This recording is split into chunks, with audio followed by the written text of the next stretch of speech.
हाँ तो प्रिय मित्रों, कक्षा 10th में सांख्यिकी का जो लास्ट मैटर रह गया था माध्यंक या माध्यिका, मेडन इसको अंग्रेजी में कहा जाता है। और यदि हम कहें तो इसका संकेत होता है कैपिटल एम।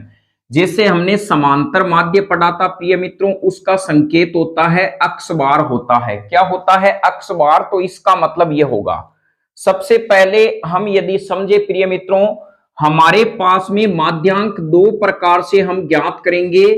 एक तो हमारे पास में होंगे सीधी रेखा में दी संख्या, यानी हम कहें केवल संख्या। मान लीजिए केवल क्या होगी? केवल संख्या होगी। तो एक तो माध्यांक इसका ज्ञात किया जा सकता है। एक हमारे पास में क्या होगी प्रिय मित्रों? वर्ग अंतराल अंतराल की सारणी होगी। दो प्रकार से हमारे क्या है क्लास 10th में कोर्स में है। एक तो केवल संख्या ही मिलेगी, एक मिलेगा वर्ग अंतराल की सारणी। अब प्रिय मित्रों, जो संख्याएं आती है, ये संख्याएं क्या होगी? या तो विषम हो सकती है या इसमें क्या हो सकता है, संख्याएं सम हो सकती है। तो विषम का मतलब मान लीजिए, सपोज कीजिए ऐसे लिखे आ जाए 1 3 4, तो इनके पदों का जो संख्या है, यानी केवल संख्या पदों की बात कर रहे हैं प्रिय मित्रों, तो यहां 1 3 और 4 ये हमारे पास में पद कैसे आएंगे? विषम आएंगे। क्या है? विषम। और यदि मेरे पास में सम पद आते हैं प्रिय मित्रों, जैसे 1 3 4 और यहां पर मैं लिखता हूं 8, तो यहां टोटल पद आते हैं 1 3 4 और यानी 1 2 3 4, तो ये सम पद, यानी केवल संख्या मिलेगी जिसमें एक तो सम पद आएगा, एक विषम पद आएगा। उनमें हम हल करने का प्रयास करेंगे। तो प्रिय मित्रों ध्यान रखना, जब आपके पास में कोई विषम पद आ जाए तो माध्यिका में यानी क्या किया जाता है, इन दोनों में सबसे पहले तो प्रिय मित्रों इनमें पदों को बढ़ते क्रम में, किसमें? बढ़ते क्रम में व्यवस्थित करते हैं। इसका मतलब होता है आरोही। देखिए गणित में जब हम पढ़ते हैं दो चीजें आती है प्रिय मित्रों, एक तो शब्द आता है आरोही। क्या आता है? आरोही आता है। एक शब्द आता है अवरोही, अवरोही। इनका मतलब क्या है? अंग्रेजी में तो हम कह सकते हैं असेंडिंग बढ़ता क्रम, डिसेंडिंग घटता क्रम। लेकिन यहां पर यदि हम समझे प्रिय मित्रों, नाम ही बता रहा है, जिन नाम में संख्या कम आती है उसको तो मुझे बढ़ते क्रम में लिखना है, और जिसमें ज्यादा आता है संख्या उसको घटते क्रम में। देखिए इसमें केवल संख्या कितनी आ रही है? 3 नाम शब्द आ रहे हैं, इसमें 4 आ रहे हैं। तो हम लिखते समय उल्टा कर देंगे। जब 3 हमें छोटा होता है, 4 बड़ा होता है, तो इसमें हम लिखेंगे जब किसी संख्या को बढ़ते क्रम में लिखे वो आरोही क्रम है, और इस अवरोही का मतलब हो गया घटते क्रम में लिखेंगे। तो आप समझ गए होंगे प्रिय मित्रों, जिनमें शब्द की संख्या, शब्दों का जो मान कम आता है उसको तो मैं बढ़ते क्रम में लिखूंगा, और जिनमें ज्यादा आता है उसको मैं घटते क्रम में। अब आपके यदि कोई प्रश्न आ जाए आरोही का मतलब क्या होता है, आप समझ गए होंगे, बढ़ता क्रम। अवरोही का मतलब क्या होता है? घटता क्रम होता है। चलिए अब प्रिय मित्रों इनमें लिखने के बाद यहां फॉर्मूले चेंज हो जाते हैं। यदि मुझे इसका माध्यंक पूछा जाता है, एम का मान या माध्यिका, तो यहां मैं लगा दूंगा n प्लस बट्टा 2, और n मेरे पास में क्या होंगे प्रिय मित्रों? n होंगे पद। अब आप आराम से निकाल सकते हो। जैसे मुझे कहे कि इसका माध्यांक क्या होगा, तो इसका मतलब पद कितने हैं? 3 प्लस 1 बट्टा 2 बराबर मेरे पास में 2 आ जाता है। अब आप गिनना इधर से, काउंट इधर से करना प्रिय मित्रों, हमेशा बाएं से दाईं तरफ चलते हैं जैसे आवर्त सारणी चलती है। तो यह पहला पद है, ये दूसरा पद है, और यही मेरा क्या होगा? आंसर होगा। चलिए इसी प्रकार का एक प्रश्न देखते हैं। आपके परीक्षा में प्रश्न आ जाए 1 4 2 1 6 3, अब प्रिय मित्रों यहां पर आपके यहां पे आ जाता है एक, मान लीजिए 5। अगला कहे इसका माध्यांक बताइए या माध्यंक बताइए। सबसे पहले आपको हल में क्या लिखना है, हल में इस प्रकार से लिखना है, पद को आरोही क्रम में, आरोही क्रम में, आरोही क्रम में व्यवस्थित, व्यवस्थित करने पर, करने पर। अब देखिए आरोही क्रम का मतलब बढ़ता क्रम। आपको पहले लिखना है 1, फिर प्रिय मित्रों कोमा आ गया। अब देखिए एक और बार आ रहा है, इसको एक बार आप और उतार दीजिए। फिर हम लिखेंगे 2, 2 से बड़ा कौन होता है 3, 3 से बड़ा 4 दिया है, 5 दिया है, 6 दिया है। ध्यान रखें इनमें जो दिया है वही मान रखना है। 1 2 बार आ रहा है तो इसको हम 2 बार लिख देंगे, 2 यदि 4 बार आ रहा है तो 4 बार लिख दो। अब प्रिय मित्रों यहां पर हमारे पास फॉर्मूला क्या होगा, m बराबर, चाहे तो आप माध्यांक या माध्यिका भी लिख सकते हैं या कैपिटल M भी लिख सकते हैं, n+1/2। n बराबर मेरे पास में प्रिय मित्रों क्या है, पदों की संख्या, संख्या यानी नंबर ऑफ स्टेप्स मेरे पास में आ जाएंगे। अब आप खुद गिन लो पद कितने हैं, 1 2 3 4 5 6 7। तो यहां पे मेरे पास में आंसर आएगा m बराबर 7 + 1/2। तो 7 × 1 8 होता है, 8 में 2 का भाग जाएगा, 4 आएगा। ये 4 आपका आंसर नहीं होगा। अब आपको इधर से इधर चलना है और पद काउंट करना है। ये पहला पद, दूसरा, तीसरा और ये मेरे पास हो गया चौथा पद। तो इसका मतलब मेरे पास में जो आंसर आएगा, इसका माध्यांक आएगा, वो आएगा 3। तो मैं उम्मीद करता हूं ऐसा प्रश्न आपके परीक्षा में आ जाए तो आप आसानी से हल कर देना। चलिए प्रिय मित्रों नेक्स्ट देखते हैं, सम जो पद आते हैं उनके बारे में, फिर हम वर्ग अंतराल के बारे में देखेंगे।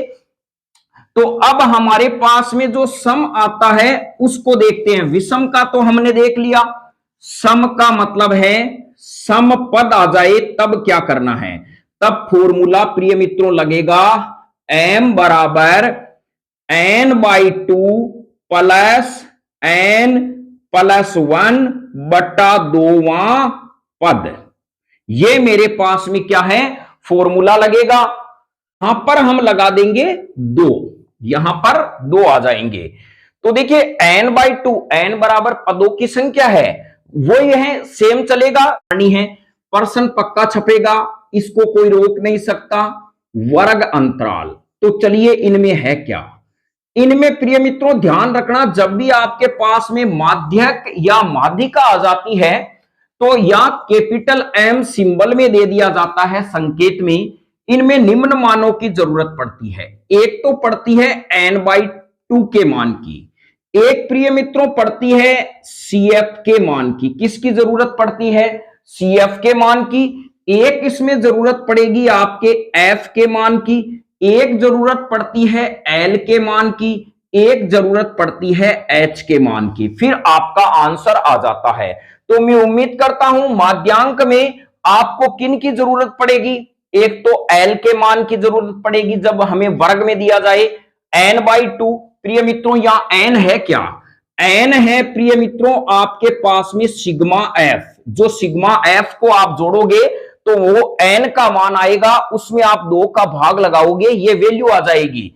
फिर यह CF है जिसको हम संचयी बारंबारता कहते हैं। F और H क्या होता है, वर्ग अंतराल होता है। F इसकी बारंबारता होती है और L बराबर होती है उस वर्ग की लोअर सीमा यानी निम्नतम सीमा। चलिए इस प्रश्न को हम हल करते हैं जिससे आप आसानी से समझ जाएंगे।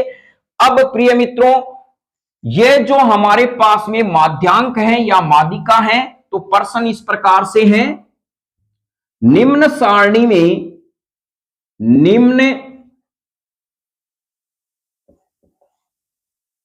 सारणी में माध्यांक ज्ञात कीजिए, माध्यांक ज्ञात कीजिए। चलिए हम इसके बारे में देखते हैं। माध्यांक ज्ञात करना है। आपके पास में इस प्रकार से एक सारणी बनी हुई रहेगी। ये सारणी है। यहां पर एक तरफ प्रिय मित्रों अक्स का मान है, एक एफ का है। जो पहला मान वर्ग अंतराल रहेगा वो अक्स का रहेगा। यहां पर 0 से 10 है, यहां पे 2 है। मान लीजिए यहां पे 10 से 20 दे दिया, फिर यहां पर 20 से 30 दे दिया, यहां पर 30 से 40 दे दिया, यहां पर 40 से 50 दे दिया, और यहां पर आपके मान दे दिया, मान लीजिए 4, 8, 3 और 7। अब अगला कहे इस सारणी का माध्यांक बताइए इस सारणी को देखकर। तो प्रिय मित्रों आपको हल में क्या करना है, सबसे पहले जो दी गई सारणी है उसको हल में उतार देना, और जो संख्या दी हुई है इधर वाला वर्ग उसको आप x लिख देना, इधर आप f लिख देना। अब प्रिय मित्रों इसमें एक कॉलम बनेगा, 3 ही कॉलम बनते हैं, सबसे सरल प्रश्न है। यहां पर जो ये कॉलम बनेगा इसका तीसरा वो बनेगा CF का। किसका बनेगा? CF का। तो अब CF की शुरुआत कैसे करेंगे? प्रिय मित्रों यहां पर ये जो 2 दिया है पहले आपको यहां पे लिख देना है। क्या लिख देना है? 2 यहां पे जो भी मान लिखा है वो यहां पे लिख देना। फिर इनको आप जोड़ते चलना, 4 2 6 होते हैं, 6 8 हमारे पास में 14 होते हैं, और 14 और 3 17 होते हैं, और 17 में जब हम 7 जोड़ते हैं प्रिय मित्रों तो हमारे पास में जो आता है वो आ जाता है 24। कितना आ जाता है? 24 आ जाता है। यहां पर हम कह सकते हैं, तो देखिए 2 में से मैंने 2 या एजिट उतार दिए, फिर 2 को 4 जोड़ा 6 आया, 6 में 8 जोड़ा 14 आया, 14 में 3 जोड़ा 17 आया, 17 में 7 जोड़े 24 आए। अब प्रिय मित्रों यहां पर हम एक कॉलम और बना देते हैं जिससे कोई दिक्कत नहीं हो। यहां पर चलिए यहां पर हम लिखते हैं सिग्मा एफ। सिग्मा एफ मेरे पास में, इसको मैं जोड़ूंगा तो मेरे पास में वैल्यू देखिए कितनी आती है, 4 2 6 8 हमारे पास में 14, 14 और 3 होते हैं 17, और 17 में जब हम 7 जोड़ते हैं प्रिय मित्रों तो हमारे पास में जो आंसर आता है वो आ जाता है 24। सिग्मा एफ 24 होता है। अब चलिए इसको एक बार और आप जोड़ ले, ध्यान रखें यह वैल्यू बहुत महत्वपूर्ण होती है। 4 में 2 जोड़ेंगे 6 आता है, 6 में 8 जोड़ेंगे तो हमारे पास में 14 आते हैं, 14 में 3 जोड़े 17 आते हैं, 17 में जब आप 7 जोड़ेंगे 24 आते हैं। और यही मान आपका क्या होगा प्रिय मित्रों, ये जो सिग्मा एफ है वो n बराबर क्या होगा? 24 होगा। पहले तो आप ये समझ लेना। अब चलिए प्रिय मित्रों यहां क्या होता है, हमें किस वर्ग को पकड़ना है, इस एफ वाले में देखना किसकी बारंबारता सबसे ज्यादा है। तो यहां पर आपके 8 वाली बारंबारता ज्यादा आती है, तो आप इसमें क्या करना, यह लेकर चलना कि मेरा जो आंसर आएगा ये वर्ग जो माध्यांक वर्ग होगा इसी में से ही मुझे लेना है। क्या लेना है? ये वाला, यानी बहुलक जो है बारंबारता 8 ज्यादा है, तो मेरे पास में जो माध्यांक का वर्ग होगा वो 20 और 30 होगा, अर्थात मेरा उत्तर है वो 20 और 30 में से ही आएगा। और इसके ऊपर प्रिय मित्रों जहां आपके एफ का मान आ रहा है उसके सामने जो सी एफ है ये वाली वैल्यू नहीं आकर हमारे पास में सीएफ में वैल्यू कौन सी आएगी, तो मैं यहां कह सकता हूं ये 6 मेरे पास में सीएफ का मान होगा। तो चलिए अब हम इस प्रश्न को सोल्व करते हैं। तो हमारे पास में आ जाता है सूत्र। प्रिय मित्रों सूत्र कौन सा है? अभी मैंने बताया था, L plus n/2 minus C F बट्टा एफ गुणा एच। अब यहां पर हम कह सकते हैं माध्यांक वर्ग, माध्यांक जो वर्ग हैं, आपको बस ये देखना है किसकी बारंबारता ज्यादा है, 8 की है, तो माध्यांक वर्ग आपका हो गया 20 से 30। अब आपको वैल्यू बतानी है कौन कौन सी है। प्रिय मित्रों लोअर वैल्यू कौन सी है आपकी इस वर्ग में 20। n/2 का मान आपको निकालना है। n/2 तो बराबर देखिए n का मान मेरे पास 24 आया है, इसमें 2 का भाग दूंगा 12 आ जाएगा। n/2 का मान आपके पास 12 आ गया।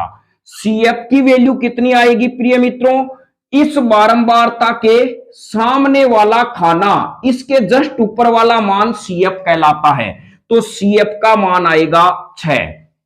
F का मान कितना आएगा प्रिय मित्रों, F का मान है 8 और H की वैल्यू कितनी आएगी, H की वैल्यू देखिए इनमें वर्ग अंतराल कितना है तो आता है 10।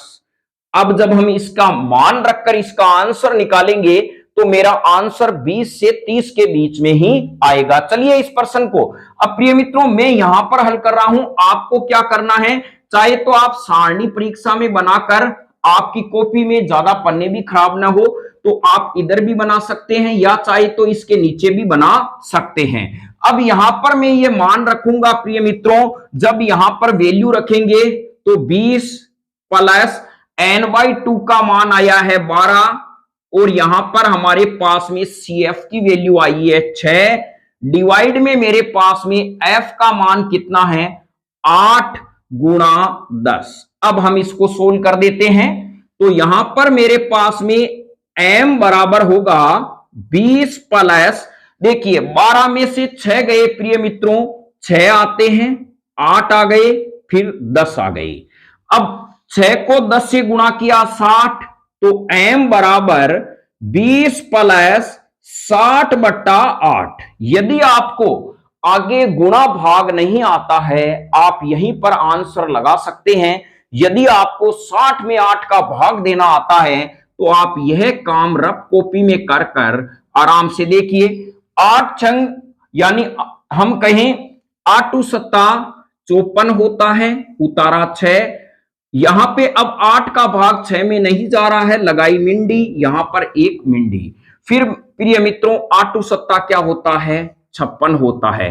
तो मेरे पास में इसमें भाग देने के बाद में 7.7 तो इसका मान आता है, तो मैं यहां लिख दूंगा m बराबर 20 प्लस 7.7 बराबर यहां मेरे पास में आ गया 27.7 आंसर। तो देखिए प्रिय मित्रों यहां पर आपका जो मान आ रहा है वो 20 से 30 के बीच में आ रहा है। मैं उम्मीद करता हूं यह माध्यांक वाला प्रश्न आप एक बार अच्छे से देख लें। यह प्रश्न है बहुलक वाला प्रश्न है, माध्य वाला प्रश्न है, ये अनित्य है, तो एक बार आप अच्छे से मिला लें और सूत्र याद कर लें प्रिय मित्रों, जिससे आपको परीक्षा में कोई दिक्कत नहीं हो। और एक ध्यान रखें भाग देते समय और जोड़ते समय थोड़ा सा ध्यान रखें, थोड़ी सी मिस्टेक क्या होती है आपका पूरा प्रश्न में ही 0 नंबर दिला सकती है। तो चलिए इसी के साथ जय हिंद वंदे मातरम।